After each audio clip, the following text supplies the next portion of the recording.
जैसे मैं आपको वर्ण के लिए बताऊंगी, भाषा की सबसे छोटी ध्वनि वर्ण कहलाती है, जिसके हम टुकड़े नहीं कर सकते हैं। ठीक है, इसको दो भागों में बांटा है, स्वर और व्यंजन। ये हम पढ़ चुके हैं चैप्टर में। स्वर जो है वो अ से औ तक होता है, जो बिना किसी सहायता के बोले जाते हैं। उसी प्रकार व्यंजन जो है वो क से ज्ञ ज्ञानी तक होता है, जिनको बोलने के लिए स्वरों की सहायता ली जाती है। अब मैं आपको ये बताऊंगी कि सहायता व्यंजन कैसे पूरा होता है, स्वर कैसे सहायता करते हैं उसको। ठीक है, अब जैसे यहाँ पे ये क लिखा है, ये क एक अक्षर है अपने आप में पूर्ण, लेकिन जब ये क पूर्ण रूप से आपको ये क दिखाई देता है तो इसका मतलब अगर इस पर कोई मात्रा नहीं है तो इसमें अ से अनार वाला स्वर छुपा हुआ है, और अगर कोई मात्रा होती है तो उनमें जो मात्रा लगी है वो स्वर छुपे हुए होते हैं। जैसे क जो है इसमें अ छुपा हुआ है, ये तो हमें दिखता ही नहीं है, तो इसकी क्योंकि इसकी कोई मात्रा नहीं है, लेकिन ये अपने आप में बहुत महत्वपूर्ण है, क्योंकि ये किसी भी व्यंजन को पूरा करता है। अगर क है और उसके नीचे हलंत, ये छोटी सी जो लाइन है इसको हलंत बोलते हैं। अगर किसी अक्षर के नीचे ये लाइन होती है, इसका मतलब है ये आधा है। और क जो है आधा क में अगर अ का स्वर मिला है तो ये पूरा क मिलता है। समझ आ गई।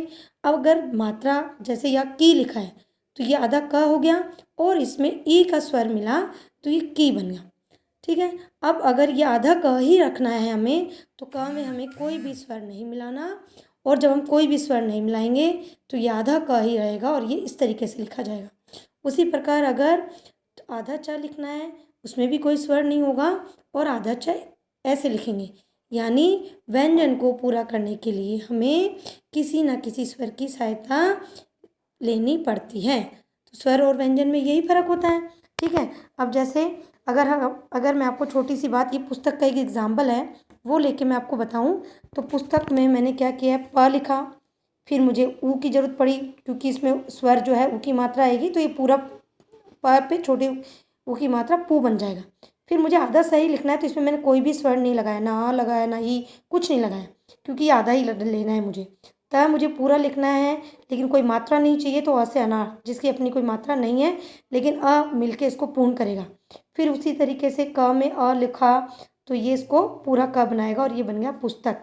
अब स आधा है क्योंकि स में मैंने कोई भी स्वर नहीं मिलाया था।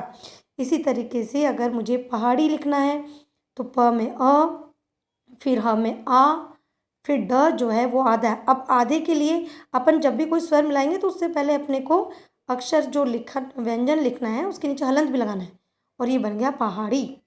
ठीक है, अब जिनको हम आधे नहीं लिख सकते, पाई नहीं हटा के आधा करेंगे, उनको हम वैसे ही हलंत लगा के आधा लिख देंगे।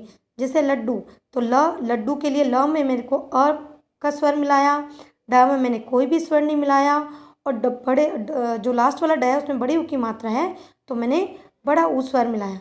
समझ आ गया। तो इसी तरीके से अपने को स्वर जो हैं वो बिना किसी सहायता के बोले जाते हैं, व्यंजन जो हैं वो स्वरों की सहायता से बोले जाते हैं। हर व्यंजन में कोई ना कोई स्वर होता है। अगर मात्रा है तो वो मात्रा का स्वर होगा, अगर किसी में कोई मात्रा नहीं है तो उसका मतलब उसमें अ छुपा हुआ है। समझ आ गया। अब आगे की क्लास में अपन और वर्णमाला के बारे में और पढ़ेंगे।